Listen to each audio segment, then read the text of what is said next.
नमस्कार दोस्तों, स्वागत है आपका हमारे official YouTube channel GS by Neeraj sir में। कैसे हैं आप सब? मैं आशा करता हूँ आप सब स्वस्थ हैं, खूब मस्त हैं और आप सब अपनी अपनी तैयारी में खूब व्यस्त हैं। व्यस्त हैं ना आप लोग? व्यस्त रहिएगा।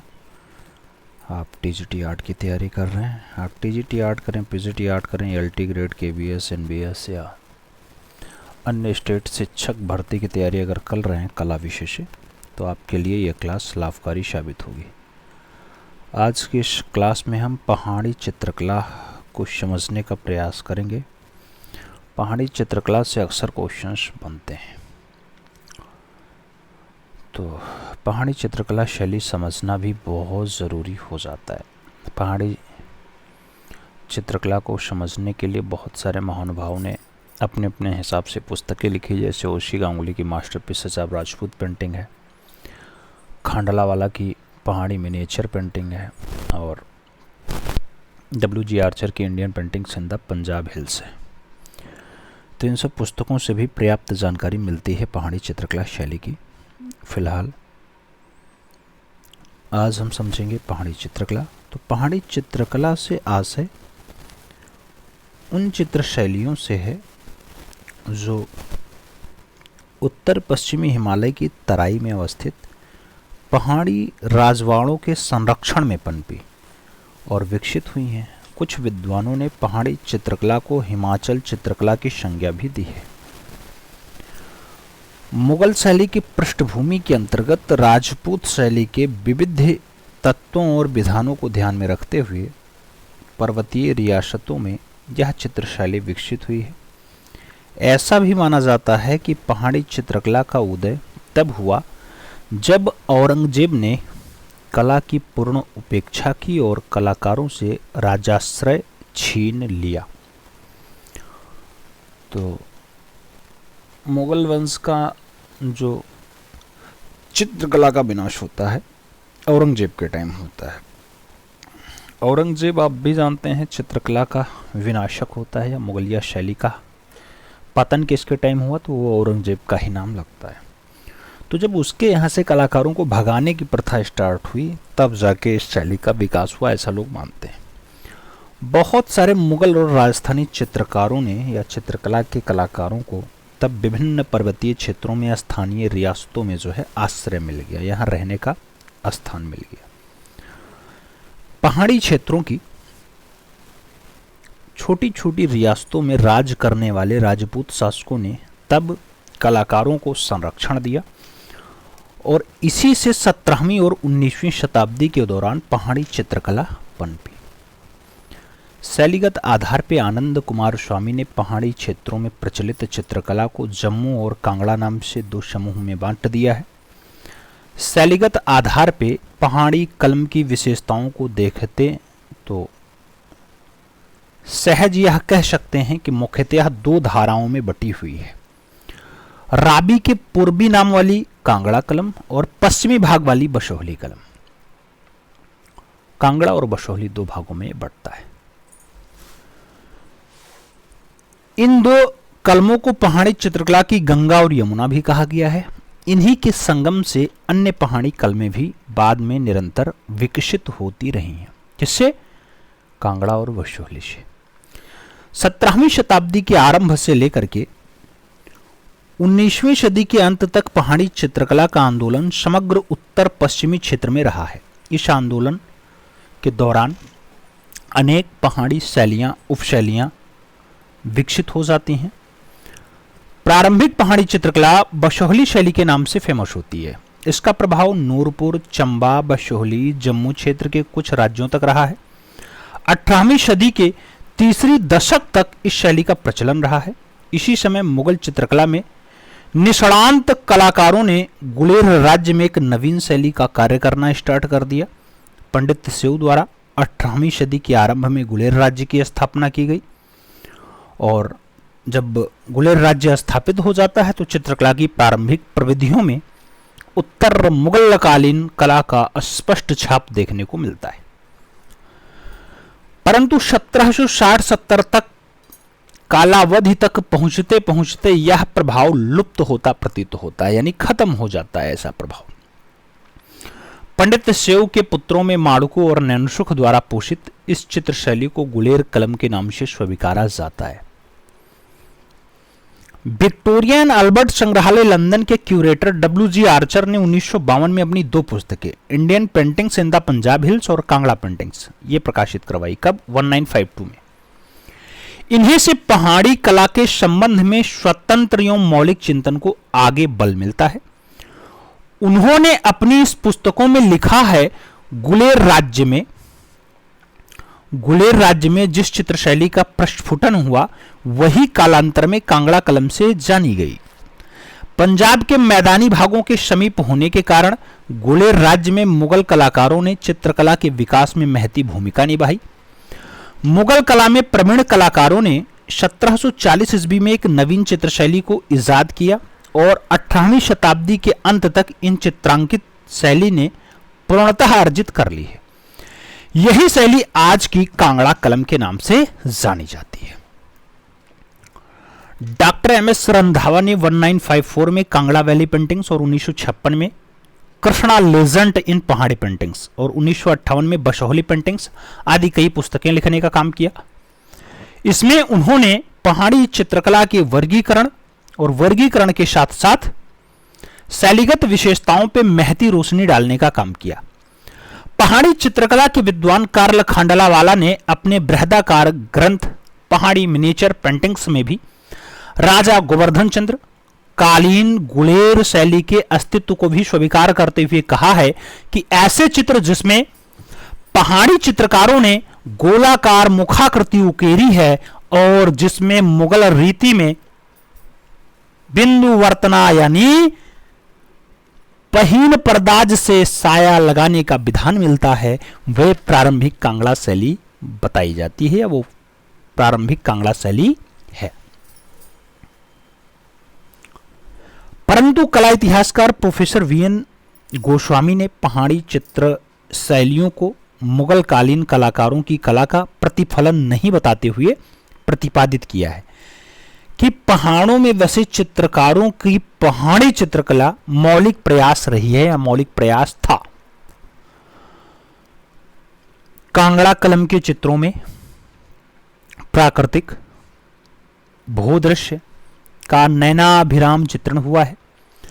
धौलाधर के अंचल में बसे गांवों का प्राकृतिक सौंदर्य इस कलम की विशेष रूप से या इस कलम का विशेष रूप देखने को मिलता है। नौसर्गिक सौंदर्य के अतिरिक्त कांगड़ा के चित्रों में प्रतीकों की अभिव्यक्ति से भी चितेरों ने अनूठे सौंदर्य का सृजन किया है। राग रागनी नायिका भेद के साथ जयदेव के गीत गोविंद, मतीराम की रचना और भागवत पुराण से प्रेरित चित्रकारों ने श्रृंगारिक क्रियाओं पे सुंदरतम कला रचना बनाने का काम किया है। प्रमुख कला शैलियों की अगर बात करते हैं तो पहाड़ी चित्र शैली के चित्रों में कबीर, विद्यापति, उमापति, चंडीदास, केशवदास के साहित्य पर बहुतेरी रचनाएं निरंतर देखने को मिल रही हैं जो चित्र बने हैं। तुलसीदास की रामायण तथा केशवदास की रसिक प्रिया पे भी चित्रकारों ने चित्र बनाने का काम किए हैं। पहाड़ी शैली में कांगड़ा, गुलेर, चंबा, नूरपुर, गढ़वाल, जम्मू शैली प्रमुख है, जबकि कुल्लू और बशोहली शैलियों में लोक कला का ज्यादा प्रभाव देखने को मिलता है।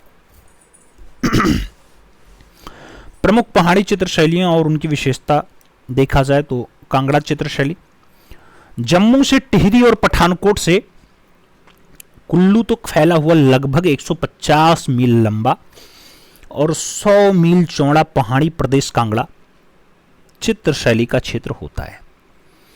महाभारत में इसे त्रिगर्त कहा गया है। रावी, व्यास, सतलज 3 नदी घाटियों से बना होने के कारण इसका नाम त्रिगर्त हुआ था।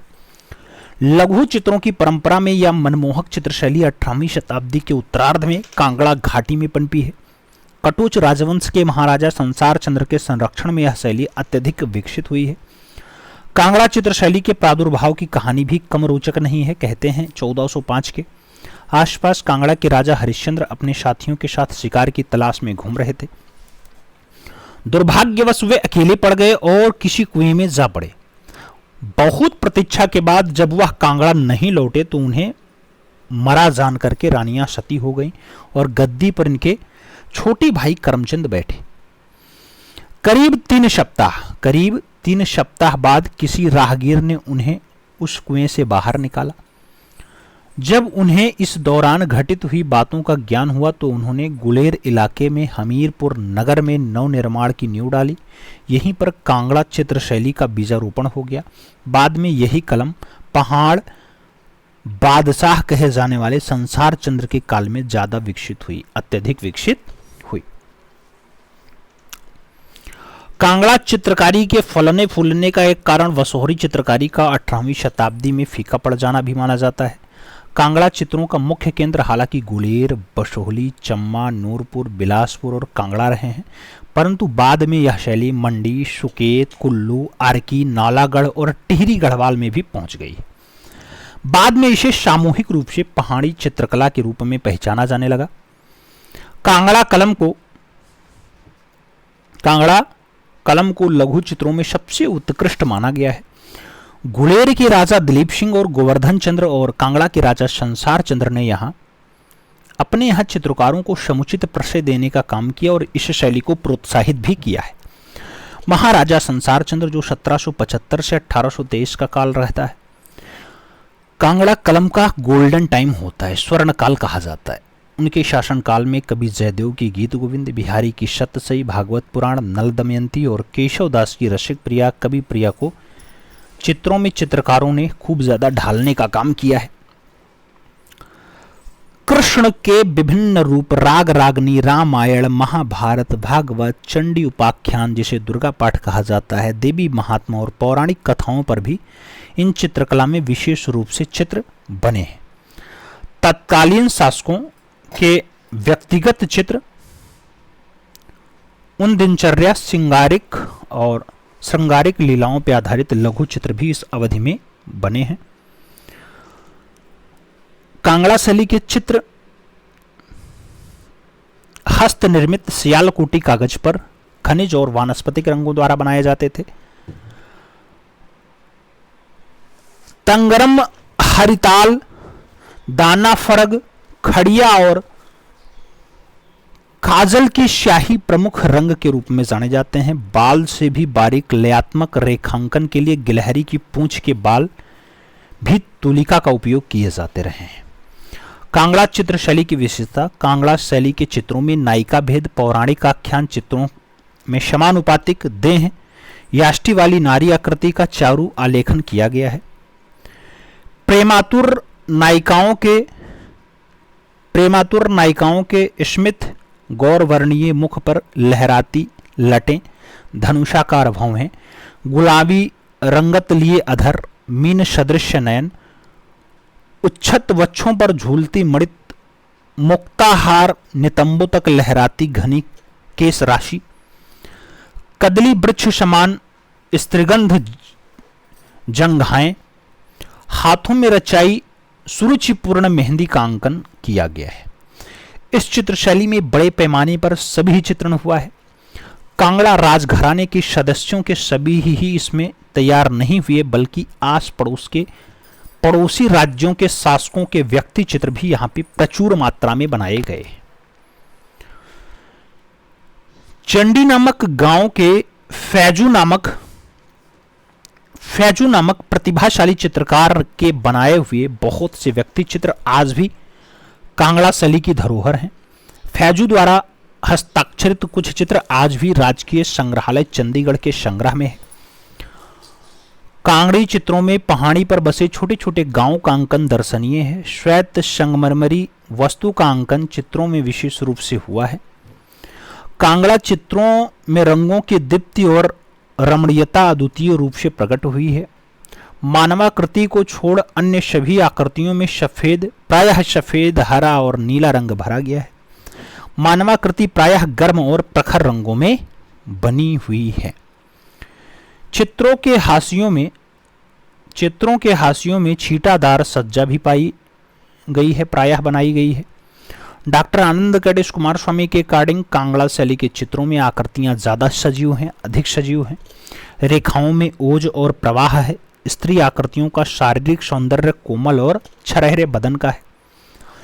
बशोहली चित्रशैली की अगर बात करें तो बशोहली चित्रकला का जन्म हिंदू, मुगल और पहाड़ी शैलियों के समन्वय से हुआ है। इसमें मुगल शैली की भांति झीने पर्दे, पुरुषों के कपड़ों का प्रयोग किया गया है, जबकि चेहरे स्थानीय लोक कला पर आधारित हैं। चंबा, लखनपुर, जसरोटा, बद्रलता और नूरपुर रियासतों से घिरी बशोहली पहले 14 गांवों का मिला जुला एक छोटा सा राज्य था। राजा कृष्णपाल बशोहली के पहले नरेश थे, जिन्होंने 1590 में अकबर से साक्षात्कार किया था और यहीं से बशोहली चित्र परंपरा का बीजारोपण हुआ था। राजा मेदिनीपाल 1725 से 1736 तक और जितपाल 1736 से 1757 तक इस चित्र परंपरा को अधिक पुष्ट किए। बशोहली के चित्रों में नीले, पीले और लाल रंगों का प्रयोग ज्यादा हुआ है। Doctor MS. रंधावा के अनुसार बशोहली शैली पहाड़ी लोक कला और मुगल प्रविधा या मुगल प्रविधि से सुखद मिलन के फलस्वरूप उत्पन्न हुई है। यह शैली कांगड़ा की सुकुमारता, संस्कारिता और सूक्ष्मता से विरक्त रही, परंतु सहजता और ओजस्विता के गुणों से परिपुष्ट है। बशोहली शैली में प्रकृति का चित्रण प्रतीकात्मक रूप से हुआ है। कृष्ण गोपियों के चित्र भी बड़ी संख्या में निर्मित किए गए हैं। इस शैली में मिले रागमाला के चित्र गीत गोविंद के चित्र को या गीत गोविंद के चित्रों में भावों का अद्भुत सौंदर्य अंकित हुआ है। इस शैली में बने रागमाला श्रृंखला के विनोद राग का चित्र विक्टोरिया एंड अल्बर्ट संग्रहालय में संग्रहित है। बशोहली शैली की विशेषताएं। बशोहली के प्रकृति चित्रों में वास्तविकता के बजाय प्रतीकात्मक रूप से बहुत सारे दृश्य कलाकारों ने सृजित किए हैं। इस चित्रों में रंगों का चयन भी प्रतीकात्मक रूप से किया गया है। चित्रों में चमक के प्रभाव को बढ़ाने के लिए मोती के टुकड़े और स्वर्ण कीरवा के पंख आदि को चिपकाया गया है। गहरे नीले आकाश में सफेद रंग के बादल बनाए गए हैं। बरसाती भूरे बादल के बीच चमकती बिजली के सर्प सदृश सफेद रेखा द्वारा दर्शाया गया है। स्त्री पुरुषों की आंखें बड़ी बड़ी किंतु रसपूरित बनाई गई हैं। मुखमंडल में ललाट पीछे की ओर जाता हुआ, लंबी नाक, पहले अधर व उभरे गाल हैं। प्रायः मुगलिया वेशभूषा ही यहाँ प्रचलित रही है। चित्रों पर कवित्व का दोहा भी लिखा गया है। यह शैली पहाड़ी लोककला और मुगल प्रविधि के सुखद मिलन के फलस्वरूप उत्पन्न हुई है, इसलिए यह सहजता और ओजस्विता के गुणों से परिपुष्ट है। और आगे चलें, गुलेर चित्रशैली को समझें। गुलेर शब्द ग्वाला का अपभ्रंश है। कहते हैं कि ग्वाले ने इस स्थान की खोज की। 15वीं सदी में राजा हरिश्चंद्र द्वारा गुलेर राज्य की स्थापना से पूर्व यह क्षेत्र कांगड़ा राज्य का भाग था। राजा हरिश्चंद्र यहाँ एक किला बनवाया और उसे हरिपुर नाम दे दिया। गुलेर के राजा रूप सिंह, मान सिंह और विक्रम सिंह के व्यक्ति चित्रों से गुलेर राज्य के चित्रांकन की परंपरा स्थापित होने की पुष्टि होती है।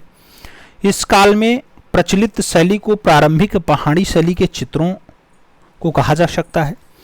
प्रारंभिक पहाड़ी शैली का प्रभाव राजा दिलीप सिंह के राज्यकाल 1695 से 1741 तक रहा है। इस शैली के व्यक्ति चित्र एक रंगी शादी पृष्ठभूमि पर चित्रित हैं और आकृतियों की भाव भंगिमाओं का अंकन सशक्त ढंग से किया गया है। कांगड़ा कलम गुलेर कलम का ही विकसित रूप माना जाता है। औरंगजेब के शासन काल का तेजी से क्षय हुआ है। कलाकारों को राजाश्रय छीने गए हैं। इस दौर में मैदानी असुरक्षा से उब करके बहुत से कलाकार पहाड़ों की शांति और नीरो पहाड़ियों की ओर चले आए हैं। यहाँ उन्हें पहाड़ी राज्यों ने संरक्षण और आश्रय देने का काम किया है। गुलेर ही तब ऐसा राज्य था जहां चितेरों को विशेष रूप से संरक्षण मिला है। गुलेर शैली के चित्रों में राजा गोवर्धन चंद के काल के गुलाबी यौवन उभार करके सामने आया है। उनके समय के घोड़ों के चित्र और रामायण वाले चित्र बड़े महत्वपूर्ण बताए जाते हैं। राजा गोवर्धन चंद एक रानी जम्मू की थी, अतः जम्मू और शरणार्थी मुगल कलाकारों को गुलेर भा गया। रह गए। वहां की प्राकृतिक सुष्मता, स्वच्छंद वातावरण, गांव की दृश्यावली और राजनैतिक स्थिरता और शांति ने कलाकारों को इसके लिए आश्रय में रहने को बाध्य कर दिया। रामायण वाले चित्रों से पहले भागवत पुराण वाले चित्र भी मिलते हैं। इस समय गीत गोविंद के चित्र भी बने हैं। इसमें कृष्ण गोपियों को आलिंगन में लेते हुए एक प्रसिद्ध चित्र भी है।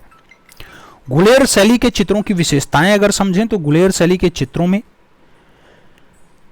भूदृश्य का नैसर्गिक सौंदर्य और स्थानीय परिवेश की स्पष्ट अभिव्यक्ति मिलती है।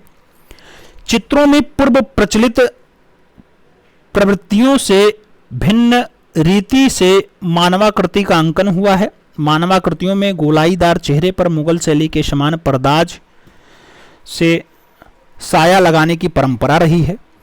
भूदृश्यों में ढालानदार पहाड़ियों में वृक्षों के समूह, सरोवर में खिले कमल दल, जलचर और पक्षियों की उपस्थिति, कदली वृक्ष के झुंड, अग्र भूमि में सुंदर फूलों से युक्त पौधे और शुभ्र रंगों वाले उज्जवल भवनों की वास्तुकला गुलेर शैली की मौलिकता है। गुलेर के बाद हम लोग चंबा शैली पढ़ेंगे। पहाड़ी चित्र शैली में चंबा का भी प्रमुख स्थान है। मध्य हिमालय के बीच बसा यह स्थान कुछ समय तक कश्मीर के राजाओं के आधिपत्य में रहा और बाद में मुगलों के आधिपत्य में आ गया। चंबा की कला का अंदाज इसी से लगाया जा सकता है कि यहाँ के महलों की दीवारें रामायण और भागवत कथाओं के अंकन से भरी हैं। चंबा के राजा राज सिंह 1714 से 1794 के काल में यहाँ के कला को विशेष संरक्षण देते हैं या विशेष संरक्षण मिला है। इस दौरान यहाँ गुलेर और चंबा कलमें फली फूली हैं, ज़्यादा फली फूली हैं। चंबा शैली में स्वतंत्र चित्र बनाने की पहल राज सिंह के टाइम पे ही गुलेर से आए प्रख्यात पहाड़ी कलाकार नैनसुख के पुत्र निक्का ने किया है। तो राज सिंह के टाइम पे निक्का ने स्वतंत्र चित्र बनाने का काम चंबा शैली में किया। चंबा शैली के चित्र प्रमुखतः पारंपरिक हैं। इसमें कृष्ण लीला, आखेट के दृश्य खास तौर से मिलते हैं। नायिका भेद और बारहमासा के चित्र, रागमाला के चित्र भी यहाँ बने हैं। चंबा शैली के चित्रों में पहाड़ी की अन्य शैलियों और उपशैलियों का प्रभाव है। चंबा के शासक राजा श्याम सिंह के काल में फ्रांसीसी यात्री उस फरवरी 1881 में चंबा पहुंचा था। उसने चंबा चित्रों की विशेषताओं पर लिखा है कि चंबा के राजा ने मुझे अनेक लघु चित्र दिखाया जिसमें उनके पूर्वज की कहानी को चित्रित किया गया है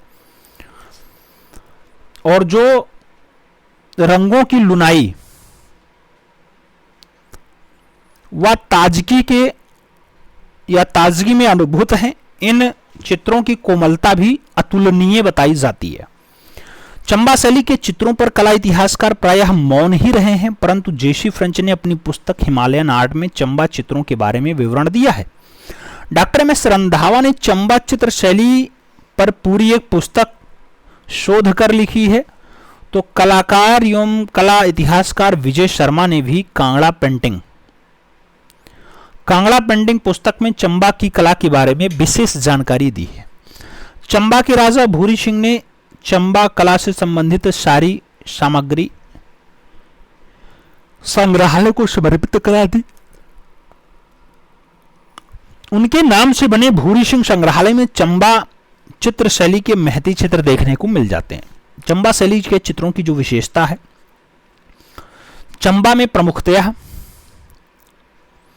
भित्ति चित्र मिले हैं। इस विषय वस्तु कृष्ण लीला, रामायण, महाभारत, दुर्गा सप्तशती आदि देखने को मिलते हैं। अन्य पहाड़ी चित्र शैलियों की भांति यहाँ भी रीतिकालीन विषयों को लेकर के रंग महल की दीवारों पर प्रेमाख्यान उकेरे गए हैं। चंबा के पार्श्व चित्रों में अधिकांशतः राजा को हुक्का पीते दर्शाया गया है। चित्रों के हाशिए में फूल, पत्ती और पक्षी आदि की सजावट भी देखने को मिल रही है। तो ये सब चंबा शैली की चित्रों की विशेषताएं हैं। मित्रों, अगर पहाड़ी चित्रकला को समझना ही है तो आप ओशी गांगुली की मास्टरपीसेज आप राजपूत पेंटिंग भी पढ़ सकते हैं पुस्तक, या जेसी फ्रेंच की हिमालयन आर्ट भी बहुत अच्छी है, या कार्ल खांडलावाली की पहाड़ी मिनिएचर पेंटिंग्स हैं। पुस्तकें बहुत सारी हैं, चाहे बसोली से जुड़ाव हो, चाहे वो पहाड़ी चित्रकला, जिसे पहाड़ी शैली को अब लघु चित्रकला भी कहा जाता है, उसका भी दर्शन हो। याद रखिएगा, क्वेश्चंस खूब पूछा जाता है। यहां से क्वेश्चंस ऋतुओं से संबंधित चित्रों को क्या कहते हैं, एक शब्द पूछा जाता है। तो ऋतु आए तो ऋतु मतलब हो गया महीना, महीना हो गया 12 मासा। तो ऐसे चित्रों को 12 मासा कहा जाता है। ऋतुओं से संबंधित चित्र को 12 मासा कहा जाता है। तो उम्मीद है कि पूरी पहाड़ी चित्रकला शैली आपको समझ में आई होगी। आज 4 अप्रैल है 2026 और 4 अप्रैल 2026 को आपने पहाड़ी चित्रकला शैली को सहेजने का प्रयास किया, समेटने का प्रयास किया। उम्मीद है पसंद आया होगा। मिलते हैं अगले सेगमेंट में, तब तक के लिए दिल से सैल्यूट। जय हिंद।